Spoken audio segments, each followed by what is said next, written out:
So hi everyone, welcome to the channel. Class 10 or A student সকলৰ এই ভিডিওটো শেষলৈকে চাবা কাৰণ মেট্ৰিকৰ কাৰণে আৰু এটা ইম্পৰ্টেন্ট ভিডিও লৈ আহিছো এনেকুৱা এটা ভিডিও মই আগতেও বনাইছিলো ষ্টাৰ্টিংত কিন্তু সবেই যেহেতু তেতিয়া চাবলৈ চান্স পোৱা নাছিল আকৌ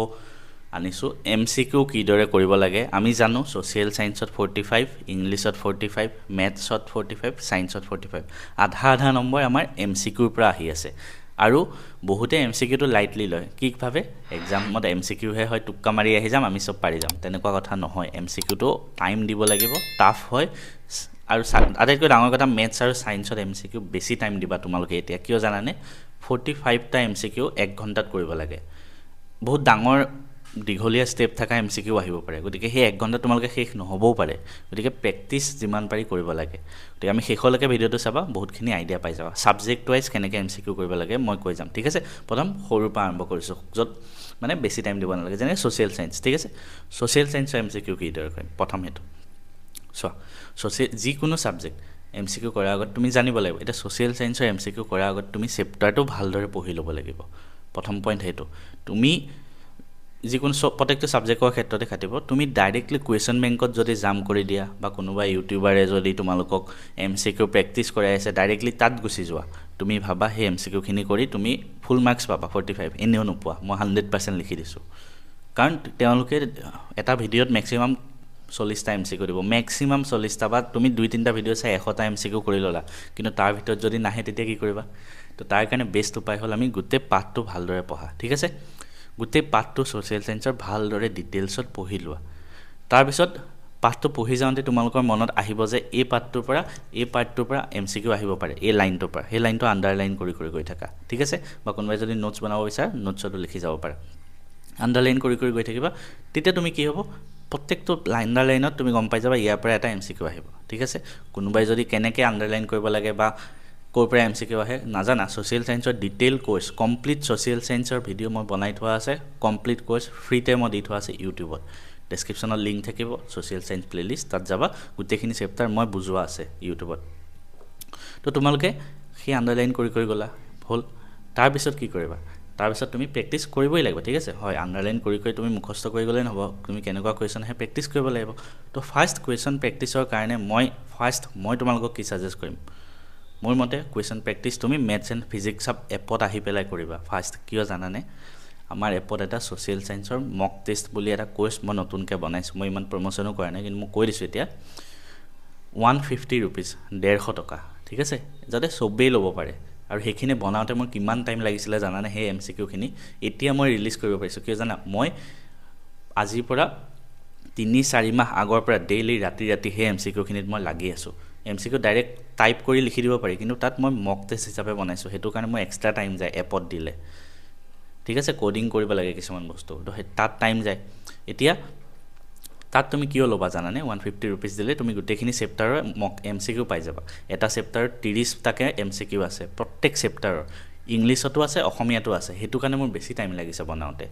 তো তাৰ ফলত তুমি কি হ'ব তুমি এক্সামত দিয়াৰ নিচিনাকে তাত এমসিকিউ ক্লিক কৰি যাব পাৰিবা যে এটো দিছো এটো পাঠটো পঢ়িলা তাৰছত আমাৰ এপত আহি মক টেষ্টত ক্লিক কৰিলা এটো তাৰছত নেক্সটত ক্লিক কৰিলা তুমি গম পাবা যে তোমাৰ কিমানটা ভুল হৈছে কিমানটা শুদ্ধ হৈছে তুমি নিজক পৰীক্ষা কৰিব পাৰিলা তেতিয়া তুমি গম পাই গলা হে এমসিকিউ খিনি যদি 30 ভিতৰত 30 পাইছা তাৰ মানে তুমি পঢ়াখিনি শুদ্ধ হয় কিবা যদি ভুল হৈছে আকৌ এবাৰ পঢ়িব লাগিব ঠিক আছে আৰু হে মক টেষ্টখিনি তুমি বাৰ দিব পাৰিবা এবাৰ দিলা আকৌ দিব পাৰিবা সবে ঠিক আছে আমাৰ ম্যাথছ এণ্ড ফিজিক্স সব এপত যাবা তাতে ক্লাস 10 বুলি মেনুটোত পাবা তাত ক্লিক কৰিবা তাতে বাই কৰি ল'ব পাৰা হল সেকেন্ড কথা তুমি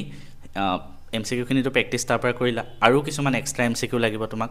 তো আৰু কিছুমান এক্সট্ৰা এমসিকিউ আমাৰ সোশ্যাল সায়েন্সৰ হে ক্লাস 10ত গলে সোশ্যাল সায়েন্স নোটছৰ যোনটো ফোল্ডাৰ আছে তাত ইংলিশ মিডিয়াম আসামিজ মিডিয়াম দুইটাৰ কাৰণে কমপ্লিট নোটছ দিয়া আছে তাতে 300টা ওয়ান লাইনাৰ দিছো 300 ঠিক আছে তো 300টা ওয়ান লাইনাৰ তুমি এতিয়া পঢ়িব নালাগে কেতিয়া পঢ়িবা যেতিয়া গোটেইকেইটা চেপ্টাৰ ধুনিয়াকৈ পঢ়ি হৈ গল এমসিকিউৰ কাৰণে এটা চেপ্টাৰ পঢ়িলা তাৰপিছত আমাৰ মক টেষ্টটো দিলা এটা চেপ্টাৰ পঢ়িলা আমাৰ মক টেষ্টটো দিলা ঠিক আছে তেনেকৈ পঢ়ি হৈ গল তাৰপিছত তুমি হে 300টা ওয়ান লাইনাৰ এক্সট্ৰাকৈ আকৌ বহিত লিখি লোৱা হেতু আমাৰ সোশ্যাল সায়েন্সৰ নোটছত পাবা হেখিনি হৈ গল তাৰপিছত তুমি কোৱেশ্চন বেংকত আহা মই কোৱেশ্চন বেংক ইউজ কৰো সাৰথীৰ কোৱেশ্চন বেংক হয় হেখন মোৰ বেছি ভাল লাগিল এমসিকিউৰ কাৰণে তাত এটা চেপ্টাৰ কমেও 50 টাকে এমসিকিউ আছে তো হে 50টা এমসিকিউ তুমি ধুনিয়াকৈ এটাকে সলভ কৰা ধুনীয়াকৈ ঠিক আছে কোনোবাই যদি সেই 50টা এমচিকিউৰ সলিউশন লাগে মই অতি সোনকালে ভাবি আছোঁ মই কষ্ট কৰি হলেও আনিম কিন্তু তোমালোকে নিজৰ পৰা এতিয়া আৰম্ভ কৰা এটা চেপ্টাৰ পঢ়িলা আমাৰ মক টেষ্ট দিলা এতিয়াও কৰিব পাৰা আমাৰ মক টেষ্ট দিলা লগে লগে গৈ 60 এমচিকিউ কৰিলা আমাৰ এটা 30টা এমচিকিউ 50টা 80টা এমচিকিউ এটা চেপ্টাৰ লগতে হৈ যাব ঠিক আছে বেছি টাইম দিব নালাগে আমাৰ মক টেষ্টটো মই টাইমাৰ লগাই দিছোঁ যাতে তুমি এক্সাম নিচিনা ফিল কৰিব পাৰা 30 মিনিট খতম হ'ব 30টা এমচিকিউ গুচি যাব তো তুমি স্পিডত কৰা প্ৰেক্টিছটো আহি যাব তো তেনেকৈ তুমি সোশ্যাল সায়েন্সৰ কাৰণে কৰি যোৱা এটা চেপ্টাৰ পঢ়ি তেনেকৈ কৰা হল নেক্সট আহো ইংলিছৰ এমচিকিউ কেনেকৈ কৰিবা ইংলিছৰ আমাৰ কোৰ্স চলি আছে আকাশ ছাৰে ধুনীয়াকৈ ইংলিছ পঢ়াই আছে আকাশ ঘোষ তেখেত NIT শিলচৰৰ ষ্টুডেণ্ট হয় বৰ্তমান মই মোৰ পৰাই তেওঁ গাইডেন্স লৈছিল আগতে অলপমান তেওঁ নিজে ইংলিছত মেট্ৰিকত 100 মাৰ্কছ পাইছিল আৰু 96% পাইছিল মেট্ৰিকত তো ইংলিছত যোনে 100 পাইছে তেওঁ তোমালোকক পঢ়াই আছে কিমান এটা মানে সৌভাগ্যৰ কথা হয়নে আৰু গতিকে তেওঁ ধুনীয়াকৈ এমচিকিউৰ কাৰণে ধুনীয়াকৈ বুজাই আছে কাৰণ তেওঁ কি পঢ়াইছে মই মাজে মাজে চাওঁ ভালেই পঢ়ায় আৰু ভালেখিনি ষ্টুডেণ্টবিলাকৰ ভাল ফিডবেক হৈ আছে তো তাতে তুমি ইংলিছৰ কাৰণে এমচিকিউ কৰিবলৈ সেম কথা পাঠটো ভালদৰে পঢ়িব লাগিব তাৰপিছত তুমি পাঠটো ভালদৰে পঢ়ি কুৱেশ্যন বেংকত যোৱা কুৱেশ্যন বেংকৰ প্ৰত্যেকটো এমচিকিউ সলভ কৰিবলৈ চেষ্টা কৰা ঠিক আছে গ্ৰামাৰখিনি এক্সট্ৰাকৈ কৰিবা তেনেকৈ হৈ গ'ল নেক্সট মেথছ আৰু সায়েন্স এই দুটা সাবজেক্ট মই পঢ়াই আছোঁ আমাৰ মেথছ এণ্ড ফিজিক্স সাব এপ্লিকেশ্যনত তোমালোকে ক্লাছ 10ত গ'লে মেথছ সায়েন্স ইংলিছ প্ৰত্যেকটোৰে পাই যাবা মেথছৰ আৰু সায়েন্সৰ মই আৰম্ভণিৰ পৰা লাইভ ক্লাছ দি আছোঁ তাতে কোৰ্স অলৰেডি খতম হ'ব হ'ল আৰু এসপ্তাহ বাকি আছে আমাৰ সব চেপ্টাৰ কমপ্লিট হৈ যাব লাইভ ক্লাছ আছিলে ধুনীয়াকৈ ডাউট সেশন থাকে হ'ল কোনোবাই যদি ভাবিছে এতিয়া জয়েন হ'লে আগৰখিনি পাম নে নাই অবভিয়াছলি পাবা আগত যিমানবিলাক চেপ্টাৰ মই বুজোৱা আছে সব ভিডিঅ' তাত ৰেকৰ্ডেড হৈ পেলাই থাকি গৈছে তুমি প্ৰত্যেকটো ভিডিঅ' চাব পাৰিবা ষ্টুডেণ্টবিলাকে যি ডাউট সোধে সেইবিলাকো তুমি গম পাই যাবা তাতে আহি যাব প্লাছ তাত মই সায়েন্সৰ কাৰণে মই ধুনীয়াকৈ অকল মই কিতাপ ইউজ কৰোঁ ঠিক আছে অকল NCERT তাৰ বাহিৰে বেলেগ একো ইউজ নকৰোঁ কাৰণ মই নিজে মেথছত 100 পাইছিলোঁ মেট্ৰিকত আৰু সায়েন্সত 99 মই জানো ক'ৰ পৰা আহে আৰু যোৱা 5 বছৰ ধৰি মই নিজেও পঢ়াই আছোঁ অকল NCERT ইউজ কৰোঁ কনচেপ্ট দিওঁ মেথছৰ হওক সায়েন্সৰ হওক এক্সাৰচাইজ এক্সাম্পল থিওৰিম উপপাদ্য তুমি যদি নিজেও পঢ়ি আছা সেইখিনি কৈ দিছোঁ গোটেইখিনি পঢ়িবা ঠিক আছে মেথছৰ এক্সাৰচাইজ এক্সাম্পল উপপাদ্য প্ৰত্যেকটো পঢ়া সায়েন্সৰ হ'লে গোটেই পাঠটো ভালদৰে পৰা ডিটেইলছত এভৰিথিং তাৰপিছত পাঠটোত অলপমান পেৰাগ্ৰাফ থাকিব তাৰ তলত 3টামান কুৱেশ্যন থাকে সেই 3টামান কুৱেশ্যন পঢ়া কিছুমান যে ফিজিক্সৰ যিকেইটা চেপ্টাৰ তাৰ ভিতৰতো কিছুমান এক্সাম্পল হিচাপে আছে উদাহৰণ সেইবিলাকো প্ৰেক্টিছ কৰা তো এভৰিথিং তোমালোকে কৰিবা ঠিক আছে মই যে কৰাইছোঁ মই তেনেকৈয়ে কৰাইছোঁ ছেকেণ্ড কথা সায়েন্সটো পঢ়োঁতে পাঠটোৰ পৰাই নোটছ বনাবা যিবিলাক ইম্পৰ্টেণ্ট পইণ্ট হয় আণ্ডাৰলাইন কৰি যাবা কেমেষ্ট্ৰিত বেছি পাবা ইম্পৰ্টেণ্ট পইণ্ট ঠিক আছে আৰু কোনোবাই যদি সেইখিনি আণ্ডাৰলাইন কৰিব কষ্ট লাগে আমাৰ কোৰ্সত মই নিজে ধুনীয়াকৈ তাৰ পৰা কিতাপৰ পৰা কাটি নোটছ বনাই দিছোঁ প্ৰত্যেকটো ইম্পৰ্টেণ্ট পইণ্ট ঠিক আছে আমাৰ যিসকল ষ্টুডেণ্ট আছে আমাৰ মেথছ সায়েন্স ইংলিছ এইবিলাকত 150তকৈ বেছি ষ্টুডেণ্ট আছে প্ৰত্যেকটো কোৰ্সতে তেওঁলোকে সেইখিনি ভাল পায় কাৰণে কৰি আছে বহুতে মোক মেছেজ দিয়ে হাফ ফেইলত ইমান নম্বৰ পালোঁ আপোনাৰ বাবে এনেকুৱা ভাল লাগে তেতিয়া ঠিক আছে আৰু মই টাৰ্গেট কৰিছোঁ তাৰ পৰা মেক্সিমাম ষ্টুডেণ্টক মই 100 পোৱামেই এবাৰ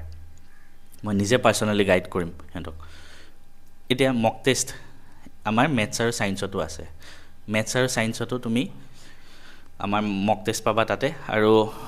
সোশ্যাল সায়েন্সত যেনেকৈ আছে মেথছ আৰু সায়েন্সতো ধুনীয়াকৈ চেপ্টাৰ ৱাইজ এটা চেপ্টাৰৰ 30-40টালৈকেও কিছুমানৰ এমচিকিউ আছে ইংলিছ মিডিয়াম আছামিছ মিডিয়াম দুই মই যে কোৰ্সটোৰ কথা ক'লোঁ ইংলিছ আৰু আছামিছ মিডিয়াম দুইটাৰ বাবে হয়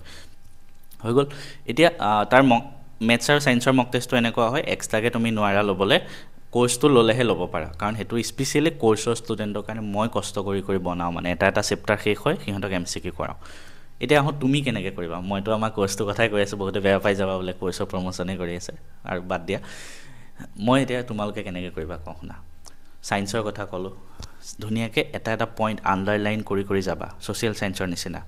বিদ্যুৎ পাঠ মানে ফিজিক্সৰ যিকেইটা পাঠ হয় তাত তুমি প্ৰত্যেকটো নিউমাৰিকেল কৰিবা প্ৰত্যেকটো তুমি উদাহৰণ কৰিবা ঠিক আছে কেমেষ্ট্ৰিত প্ৰত্যেকটো পইণ্ট আণ্ডাৰলাইন কৰিলা বায়'লজিত ডায়েগ্ৰাম চালা প্ৰত্যেকটো কাৰণ ডায়েগ্ৰামৰ পৰাও এমচিকিউ আহে মনত ৰাখিবা ডায়েগ্ৰামৰ এনেকৈ কাৰ্চেন দি দিব এইটো ডায়েগ্ৰামৰ এইটো পইণ্ট কি হয় তো এমচিকিউ আহে তো তুমি সেইখিনি এমচিকিউ প্ৰেক্টিছ কৰিব লাগিব তো তাৰ কাৰণে প্ৰেক্টিছ কৰিবলৈ কোনোবাই যদি আমাৰ কোৰ্সটো লৈছে তাতে মক টেষ্টটোতো পাবাই যদি লোৱা নাই তেনেহ'লে তুমি কুৱেশ্যন বেংক সাৰথিত গ'লেই তাতে তুমি চেপ্টাৰ ৱাইজ মক টেষ্ট পাবা মক এমচিকিউ তো তুমি এটা চেপ্টাৰ ধুনীয়াকৈ পঢ়িলা তাৰ পৰা গৈ তাতে মক এমচিকিউ কৰা ঠিক আছে সেইটো হ'ল সায়েন্সৰ লাষ্ট হ'ল মেথছৰ এমচিকিউ কৰিবৰ কাৰণে থিয়ৰি ভালদৰে জানিবই লাগিব ঠিক আছে তুমি মেথছৰ চেপ্টাৰটো ভালদৰে বুজি পাবই লাগিব তাৰপিছতহে তুমি এমচিকিউ কৰিব পাৰিবা আৰু মেথছত আমি কেনেকুৱা ধৰণৰ এমচিকিউ আহে আমি বুজাত অলপ টান হৈ যায় তাৰ বাবে তুমি মেথছত চেপ্টাৰটো পঢ়িয়ে ডাইৰেক্ট কুৱেশ্যন বেংকত গুচি যোৱা এমচিকিউ সলভ কৰিবলৈ চেষ্টা কৰা এটা টিপছ দি দিওঁ চোৱা মেথছৰ এমচিকিউ সলভ কৰোঁতে ন বাৰে বাৰে ষ্টেপবিলাক লিখি থাকিব নালাগে মই ক্লাছতো আমাৰ এমচিকিউ সলভ কৰি দেখাওঁ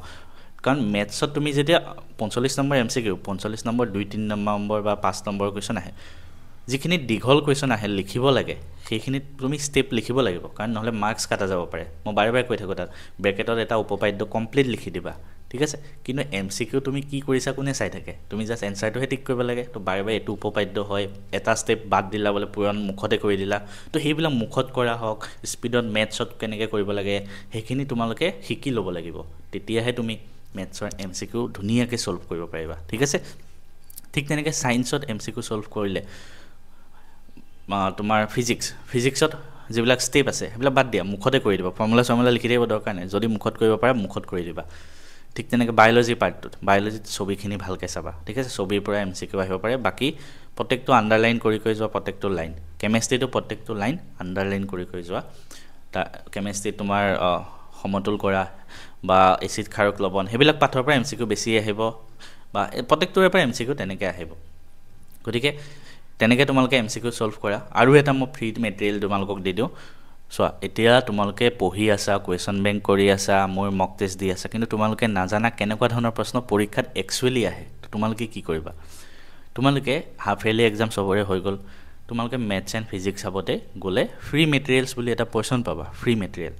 ফ্ৰী একো পইচা দিব নালাগে তাতে মই হাফ ইয়াৰলিত মেক্সিমাম ডিষ্ট্ৰিক্টবিলাকৰ কুৱেশ্যনবিলাক তাত পেপাৰবিলাক তাত আপলোড কৰি দিছোঁ তুমি চোৱা প্ৰত্যেকখন পেপাৰত maths science English social science কেনেকুৱা ধৰণৰ এমচিকিউ আহে তুমি নিজে প্ৰেক্টিছ কৰিব চোৱা তুমি গম পাবা যে সেইখিনি এক্সেক্টলি পৰীক্ষাত আহিহে গৈছে ৰিসেন্টলি তো সেইখিনি প্ৰেক্টিছ কৰা তুমি গম পাবা তুমি কিমান লেভেলত আছা বেলেগতকৈ ঠিক আছে তো এতিয়াৰ পৰা এমচিকিউ প্ৰেক্টিছ কৰা মই ইমানে কৈছোঁ আৰম্ভ কৰি দিয়া কাৰণ এমচিকিউৱে তোমাক উঠাই দিব ঠিক আছে ডুবাবও পাৰে উঠাবও পাৰে মই সব এইটোৱে বিচাৰোঁ এমচিকিউ তোমাক উঠাই দিয়ক 100ৰ ভিতৰত 100 মাৰ্কছ কৰি আহিব পাৰা কিবা গাইডেন্স লাগিলে কমেণ্ট কৰিবা মই তোমালোকৰ লগত এনি টাইম আছোঁ